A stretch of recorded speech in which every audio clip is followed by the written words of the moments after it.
खुशियों के रंग नेशनल ऑटोमोबाइल के संग अब सभी प्रकार की टू व्हीलर गाड़ियां उपलब्ध है, वो भी आकर्षक ऑफर्स के साथ। संपर्क कीजिए नेशनल ऑटोमोबाइल, हरिगंज और भोगट रोड, खंडवा। सीएम से मिले थे विकास कार्य को लेकर पंडाल सीएम साहब माननीय हमारे सीएम साहब जी से मैं मुलाकात करने के लिए गई थी मैं, और मैंने उनको सबसे पहले तो धन्यवाद दिया कि जो पंधाना डुल्हार खंडवा रोड उसका काम शुरू हो गया, भूमि पूजन भी हो गया, तो उसके लिए बहुत धन्यवाद दिया, क्योंकि आम जन की समस्या को दूर हो जाएगी। उस रोड से ऐसी घटनाएं जो होती है वो घटनाएं नहीं हो पाएगी। और साथ में हमारे यहाँ 450 बालिकाओं का जो हॉस्टल है वो स्वीकृत भी हो गया, और जो एजेंसी ने लिया वो काम नहीं कर रहे थे, तो उसको लेके भी मैंने चर्चा की कि वो जल्द से जल्द काम शुरू होना चाहिए। साथ में अभी हमारे यहाँ लोकार्पण और भूमि पूजन दोनों हैं, तो सीएम साहब से उनको आमंत्रण दिया, मैंने निवेदन किया कि पंधाना विधानसभा में अभी 300 करोड़ की वहां परियोजना है, उसका लोकार्पण करना है, और सीएम राइज स्कूल है, इसके साथ में एसडीएम कार्यालय है, कुछ हमारे उप स्वास्थ्य केंद्र जो है साथ वो उनका भी लोकार्पण करना है। ऐसे कार्य जो लोकार्पण के भी हैं और भूमि पूजन के भी है, तो भूमि पूजन के लिए भी जैसे 2 करोड़ 90 लाख का भी हमारे पंधाना में बस स्टेशन बनेगा, तो उसका भूमि पूजन कराना है। फिर नगर परिषद भवन है जो 85 लाख का, उसका भूमि पूजन कराना है, और भी ऐसे हमारे जो कार्य उसको भूमि पूजन भी कराना है। तो उसी के लिए कि 2 साल हो गए अभी हमारे यहाँ आए नहीं सीएम साहब। सिर्फ एक कार्यक्रम जो 10 बच्चे जो हमारे यहाँ जिनकी मौत हुई थी पाडल फाटा के, उसमें शोक संवेदना के लिए आए थे वो,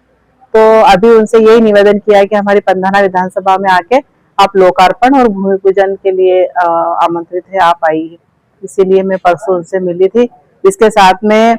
जैसे पंधाना विधानसभा में मैंने जब चुनाव लड़ी थी उसे समय संकल्प लिया था और यही कहा था कि पूरे पंधाना विधानसभा को धूल मुक्त करूंगी।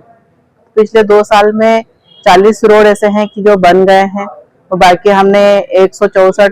जो रोडों के हम प्रधानमंत्री ग्रामीण सड़क योजना के माध्यम से उसकी हमने सूची उपलब्धि थी, उसमें सर्वे हुए, और उसमें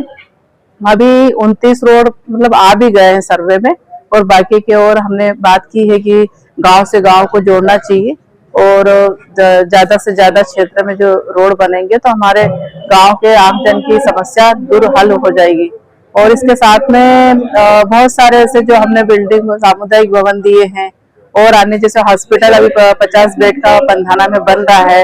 और हमारे जो कालंका में है, कालंका में भी कम से कम 15-16 गांव के लिए एक उपलब्धि हो जाएगी, वहां पर भी हॉस्पिटल बन रहा है। जैसे गांधवा में है वो भी अभी बन रहा है। तो ऐसे बहुत सारे कार्य जो हमने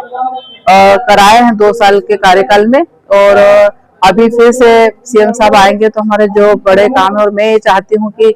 हमारे यहाँ जो है पंधाना विधानसभा, यहाँ पर हमारे किसान भाई प्याज की खेती अधिक करते हैं, अरबी की खेती करते हैं, तो उसी को लेके माननीय हमारे मुख्यमंत्री जी और माननीय हमारे केंद्रीय कृषि मंत्री जी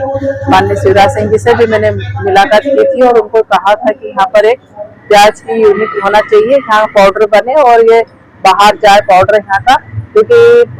जब प्याज बहुत अधिक हो जाता है तो या तो किसानों को फेंकना पड़ता है या कीमत नहीं होती है, तो उस कारण भी दिक्कतें आती। तो एक अच्छा वो प्रोजेक्ट वहाँ पर जो एक, क्योंकि हमारे यहाँ उद्योग के लिए कुछ भी नहीं है वहाँ पर, और साथ में जैसे देशगांव है इसके आसपास जो है कि उद्योग यहाँ पर कुछ अच्छे आए, तो ताकि हमारा क्षेत्र भी संपन्न हो।